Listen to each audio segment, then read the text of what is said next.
Я думаю, що про Крим потрібно говорити в довгостроковій перспективі. Це стратегічно важливо. Той факт, що Сполучені Штати ніколи не сприймали і не визнавали анексію Литви, Латвії та Естонії, є гарною моделлю.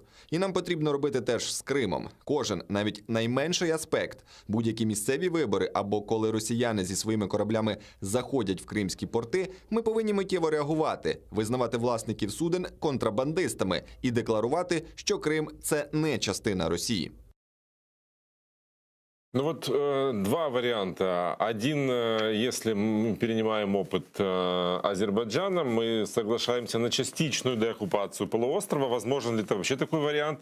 Или вот идем по сценарию Литвы, Латвии и Эстонии, которые ждали развала Советского Союза. Какой вариант более реальный?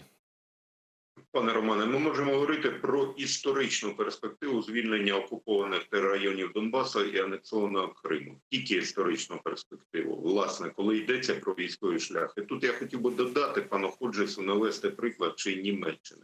Власне, на території колишньої Народної Демократичної Республіки, мається на увазі, яка знаходилася під впливом Радянського Союзу, знаходився військовий контингент, який налічував 1,5 мільйона особового складу. Тоді навряд чи хто вірив в те, що Німеччина колись зможе об'єднатися. Але 40 років пройшло, Берлінський мур впав, і відповідно Німеччина об'єдналася, і ми тепер маємо одну з найпотужніших світових економік взагалі, тобто одного зі світових лідерів.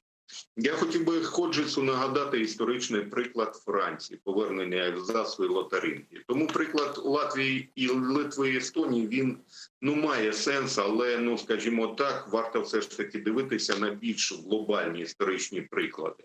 Що стосується, власне, військового шляху, то я, скажімо так, я був присутній, скажімо так, в районах Закавказя на початку 90-х років. Я прекрасно уявляю і бачив, що собою являли Збройні сили Азербайджану зразка 90-94-х років, коли, власне, було укладено мирну угоду.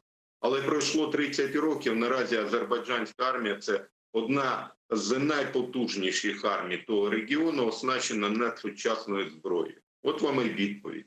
30 років достатньо для того, щоб, перше, поміняти керівництво, змінити, власне, людину, яка і довела до подібної трагедії, відбудувати економіку, переозброїти Збройні сили власної країни і, власне, силовим шляхом здійснити те, що не змогли домовитися 30 років. До речі, пане Романе, я хотів би зауважити так само в мінському форматі, мінського майданчику.